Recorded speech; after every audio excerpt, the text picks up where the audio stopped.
नमस्कार, आवाज अड्डा में आपका स्वागत है। आपके साथ मैं हूं विपिन भट्ट और आज चर्चा करने जा रहे हैं कि कोरोना के साथ जीना है। जी हां, कोरोना के साथ देश और दुनिया की जंग जारी है। लॉकडाउन के ब्रह्मास्त्र के बाद भी कोरोना का सर्वनाश अभी नहीं हो पाया है। अब देश ने फैसला किया है कि कोरोना का मुकाबला करना है, लेकिन साथ में अपने काम भी करने हैं। देश इस वक्त 3 रंगों में बटा हुआ है, लाल, नारंगी और हरा। ये रंग तय कर रहे हैं कि हमें देश के किस हिस्से में कोरोना का कितना खतरा है। लेकिन अब वक्त आ गया है कि जान के साथ जहान का भी ख्याल रखा जाए, इसलिए लॉकडाउन में एहतियात के साथ ढील दी जा रही है। और यहीं पर है वो यक्ष प्रश्न जो आम आदमी से लेकर सरकारों तक सबको परेशान कर रहा है। बड़ी विडंबना है। एक तरफ यह सवाल है कि आखिर कब तक कोरोना के डर से सब कुछ छोड़कर घर पर बैठा जा सकता है, तो दूसरी तरफ यह डर कि कहीं इस छूट का सबसे बड़ा फायदा खुद कोरोना ना उठा ले। तो आज कार्यक्रम में इसी यक्ष प्रश्न का उत्तर खोजने की होगी कोशिश। आज की बड़ी चर्चा में हमारे साथ शामिल हो रहे हैं कुछ खास मेहमान। स्टार इमेजिंग पैथ लैब्स के डायरेक्टर डॉक्टर समीर भाटी। समीर साहब के पास चलेंगे। समीर साहब, आपने पूरी चर्चा अभी तक सुनी और अब ये आम जनजीवन से भी जुड़ी है, सामान्य लोगों से भी, और खासतौर पे जो हम मजदूर और श्रमिक वर्ग की बात कर रहे थे, क्योंकि वो एक जगह से दूसरी जगह पर जा रहे हैं, शायद वो वापस भी आएंगे।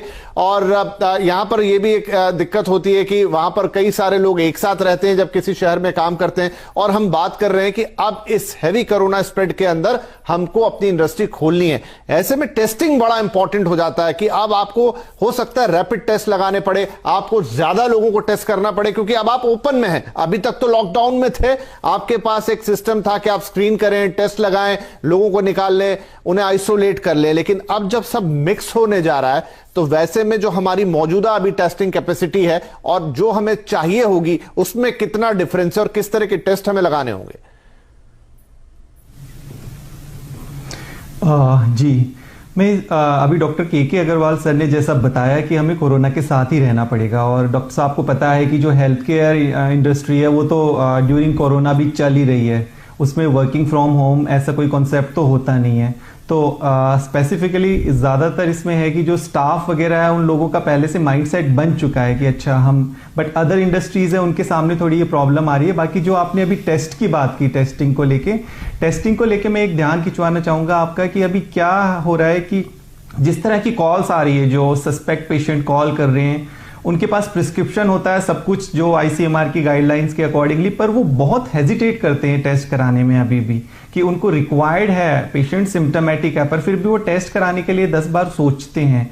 जैसी कॉल्स आती है, जो कॉल सेंटर से मेरे पास फीडबैक आता है कि पेशेंट पूछ रहा है, जब हम उनको ऑप्शन देते हैं कि आपके घर से सैंपल कलेक्ट करने के लिए आएंगे फ्लेबॉटमिस्ट, तो उनके बहुत सारे क्वेश्चंस होते हैं। अच्छा, घर पे आएंगे तो पड़ोसी देखेंगे, RWA अलाउ नहीं करेगा, वो बहुत तरह की चीज़ें होती है। इस सब चीज़ को देखते हुए फिर हमने उनके लिए और भी दूसरे ऑप्शंस प्रोवाइड किए, जैसे ड्राइव थ्रू टेक्नोलॉजी और आपका कोविड बूथ, इस तरह की चीज़ें भी हमने प्रोवाइड की है। बट हाँ, सबसे ज़्यादा जो देखने को मिल रहा है कि वो पैनिक और एंग्जाइटी अभी भी है काफ़ी ज़्यादा, ये सब कुछ। और जिस तरह से आप बात करें मजदूरों वाली, कि उसमें अभी लोग जो है जिस तरह के फ़ोन आ रहे हैं कि अगर वो छोटी स्मॉल इंडस्ट्रीज़ वगैरह खोल रहे हैं, तो उनको लग रहा है कि एक बार मजदूरों को बुलाने से पहले, लेबर्स को बुलाने से पहले उनके अपने टेस्ट कराए, जो अभी RT-PCR जो अप्रूव्ड है ICMR से, वहां से वो उनको टेस्ट कराएं। बट हाँ, पैनिक एंड एंग्जाइटी जरूर है कि हाँ, अगर तो समीर जी, हमको ये टेस्ट की जो तादाद है, जो नंबर है, उसको कितना बढ़ाना पड़ेगा? जो मैं आपसे सवाल पूछ रहा हूं ये है कि अब हम एक अलग सिचुएशन में जा रहे हैं, अब हम लॉकडाउन से बाहर निकल रहे हैं,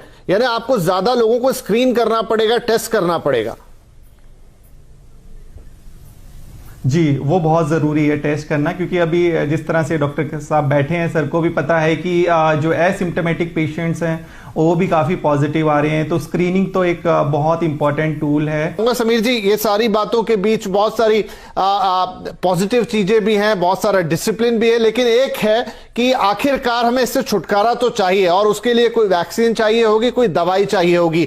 इजराइल से खबर आ रही है, अमेरिका से खबर आ रही है, भारत में भी हमने सुना है कि 30 अलग अलग जगहों पर कंपनीज कुछ काम कर रही है डिफरेंट फॉर्मूलाज पे अभी। लेकिन वास्तविकता में हम कहां पहुंचे, कितनी जल्दी हमें इसका इलाज मिलने की संभावना है?